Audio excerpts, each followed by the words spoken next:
Assalamualaikum warahmatullahi wabarakatuh. Hello, everyone.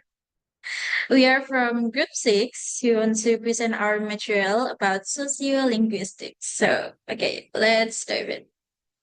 Before we start, let us introduce ourselves. My name is Ziya Isna and My name is Rifqi Jelang Mahardika. My name is Sandita Kusuma Apsari. okay, let's see our topic list. There is a sociolinguistics, dialect and accent, and language variation, language and sex, and multilingual communities. The first one we had sociolinguistic. What is sociolinguistic? It's from sociology and linguistics itself. The sociology is the study of human society, while linguistic is the study of language. And then sociolinguistic is the study of how language and social factors are related. Someone said that sociolinguistics is the study of the characteristics of language varieties, their function, and their speakers constantly change and change one another within a speech community. And what is a speech community? A speech community, or sometimes called language community, is a group of people who live, work, socialize, and communicate with one another. And it will be related to the next material, that is dialect and accent. So dialect is a variety of language spoken by a specific speech community, characterized by its own unique features such as pronunciation, vocabulary, and grammar. And there is idiolect, that is an individual way of speaking. And there is accent, refers to phonological or pronunciation part differences often influenced by region or speaker's native language. For example, there is a Japanese people speaking in English and they are using Japanese accent. Okay. And it is a fact that everyone speaks dialect. The question is about dialect is not about having or not having dialect, it's about which dialect they are speak. And then dialect is not a substandard of language and not slang either, but it's a variety of language, and w- while accent is only variation in pronunciation, and accent is part of dialect. Next, we have some of key ways dialect can vary. There's phonological or accent, lexical or semantic, syntax, and morphological. And we have some varieties of English dialects. First one is Standard English Language Part. SAE is the prestige dialect used in business, education, and the media. And then we have African American English, or we call EAAE. It's about dialect used by people in the African American community, speak a variety of English. And then we have Latino or Hispanic English, or Chicano English. Is the English spoken by immigrants from Spanish speaking countries. Let's take a look at the example for phonological accent differences. The AAE, or African American English, they have R deletion, L deletion, monophthongization, and loss of interdental fricatives. So there's no R in this, no L in so, and monophthongization is turn from diphthong, my, turn to monophthong, ma. So the pronunciation is ma, not my. And then loss of interdental fricatives. It's replacing th to t and th to d. And then we have Hispanic English. The phonological differences is ch, ch, substitution and sh substitution. And the last one is Spanish phonological rule. Chicago. For the standard English, American English, It's pronounced Chicago with sh, but in Hispanic English, it could be ch, Chicago. And then the sh substitution from which into wish. And then the next one is Spanish phonological rule. There is a rule in Spanish that consonant can be used in the first word. Yeah. So they're at E. So the pronunciation is stop. Stop. Okay. The next one is lexical or semantics. It's about vocabulary between American and British. It's kind of different, right? So here's the examples. You can read it by yourself. And then next one, it is synthetic differences. Oh, we have an African American English. It's kind of different with Hispanic English. African American English using indirect questions keep the same word order as direct questions. So let's take a look at the example in this. I wanted to know what the price is. And for African English, I wanted to know what is the price. So different is the this is in the last sentence and yes in the middle of sentence because the African keep the same word order as direct questions. Next is the existential it in AAE replaces the existential there in SAE. From is there a church nearby into is it a church nearby? And then we have multiple negation when more than one negative word are used in a sentence to express a single negative meaning. For example, I don't have no dogs, no how, nowhere. So the negative is on the before the noun, adjective, or something. And then we have examples nor never none shall mistress of it be safe I alone. Fearless said William Shakespeare 16:2. And then we have, oh yeah, Hispanic English. It has double negation. That is, when two negative words are used in a sentence to express a single negative meaning. Like, for example, I don't have any homework turned into I don't have no homework. It can be used in standard English, American English because it will be a confusion for us. And the last one for the dialect and accent is morphological variation. There we have second person pronoun differences and then inflectional morpheme, replacement of was with were, and collective noun verb agreement. So the second person pronoun differences, we have southern US and other US regions. For southern US, they use singular and plural. It's different. For singular, it's you, plural is y'all. While the other US regions, both of singular and plural, use you. And the inflectional morpheme for southern US, northern England, and southern Wales use s like for the uh, every pronounce first pronounce and second pronounce like singular or plural. I likes, we likes, you it's. Next, we have replacement of was with were. In the northern England, they usually use replacement of was with were.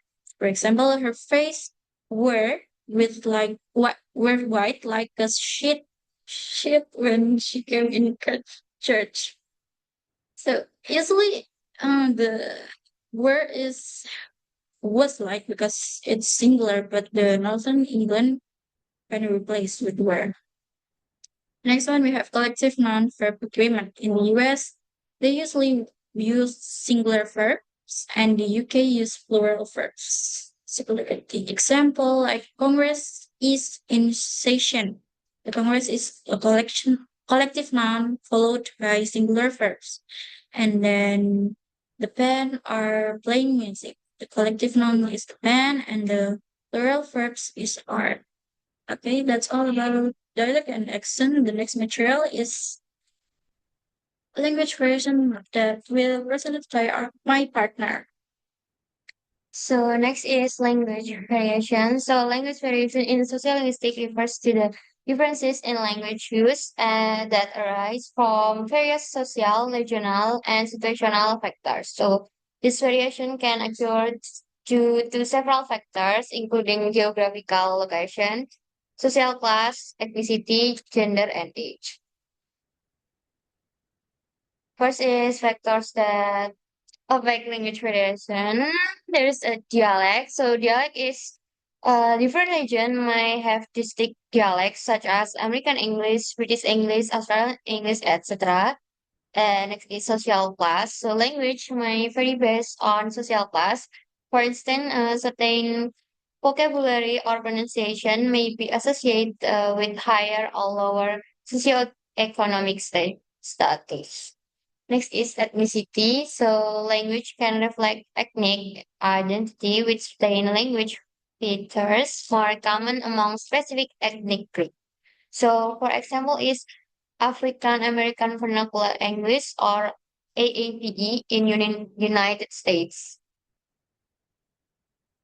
Next is gender. So there may be differences in language use between genders. This can include vocabulary choices, speech pattern, and intonation. And the last is age. So language can change over time, and different age groups might use language differently. For example, is younger generation might adopt new slang terms or linguistic innovation. Next,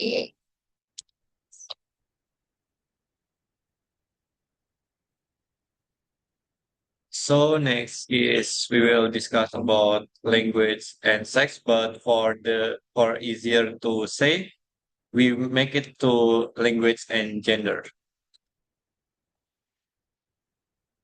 So language is not only a means of communication, but also reflects social structures like gender. Sociolinguistic is studies about how language varies and change in different social contexts. And one key area of focus is how men and women use language differently. So why is this important? So understanding these differences can help us better interpret conversation and how social norms affect language use. Now, let's look at the differences in how men and women use language. So, research has shown that men and women tend to use language in distinct ways. Men are often more direct in their communication style, while women tend to use a more indirect approach, focusing on maintaining relationship and being polite. For the example, women are more likely to use gestures such as maybe and she will use the question like isn't it and then a politeness marker. Men, on the other hand, tend to use a fewer of these and focus on assertiveness and authority. And another example is when you are hungry, men often says directly like, "I'm hungry right now. Let's eat in that restaurant." And when woman hungry, she will using a tag question to give a sign that she was hungry. Like she will say, are you hungry right now?" Just like that. She is using a indirect approach. So these differences reflect not only individual preferences, but also social expectation about how men and women should communicate. And there are two theories of language and gender. For the first one is dominance theory. Dominance theory, this is theory suggests that language differences reflect societal power structures. Men historically hold more power in many societies, and this dominance is reflected in that way they use language with more assertive and authoritative speech pattern. And then number two is difference theory. Men and women have distinct communication styles due to cultural roles. And then women emphasize empathy and connection. Then men is focused on tasks and information. So, in conclusion, the relationship between language and gender is complex and shaped by both social power dynamics and cultural norms. Next, we will discuss about multilingual communities. So, first, we take a look about what is multilingual and community. So, multilingual refers to the ability to use or communicate in multiple languages, and community refers to the people living in one particular area or people who are considered as a unit because of their common interests, social group, or nationality. So, multilingual communities refers to societal groups where multiple languages are spoken and utilized across various contexts. And multilingual communities are a significant focus within a sociolinguistic, exploring how language operates in societies and where multiple language coexist. So this often involves examining language choice, usage, and the social dynamic that influence these choices. Next, about the key concept of multilingual communities. So first is language choice. So in multilingual situation, individuals choose languages based on various factors, including context or domain of use and interlocutor and social status. So for for example is in the Tanjung Luar community, people predominantly use Baju language at home and in informal setting while Bahasa Indonesia is favored in formal context. Next is domain of use. So the concept of domain like how different social contexts determine a language use. So domain can be categorized into personal or home, public or work, and educational settings. So each influencing language choice differently.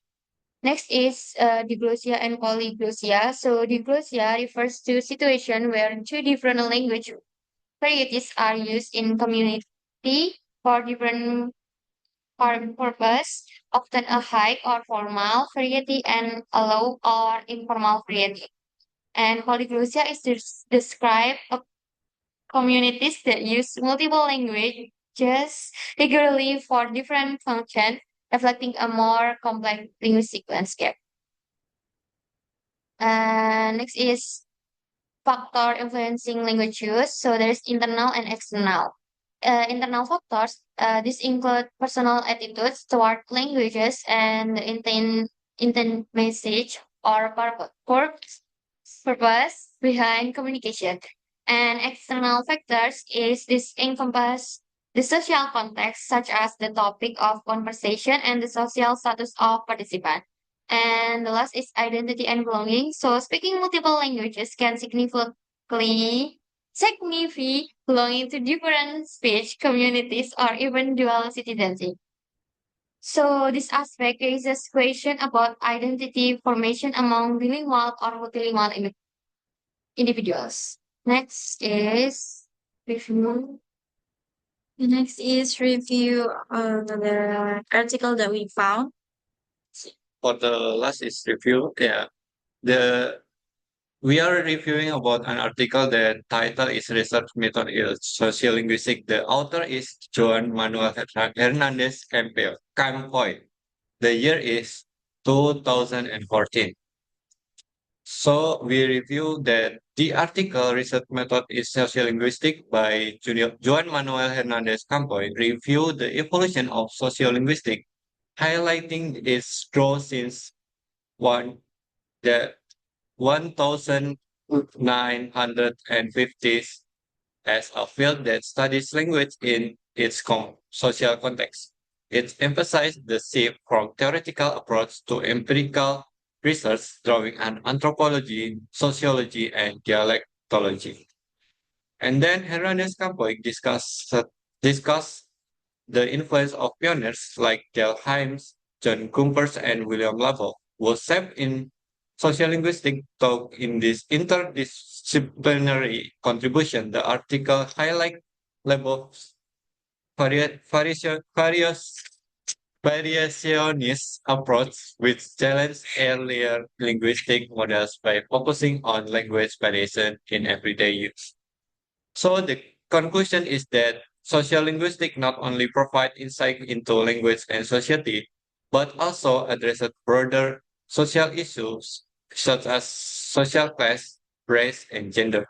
This makes it a socially relevant field that extends beyond language studies to impact real world issues.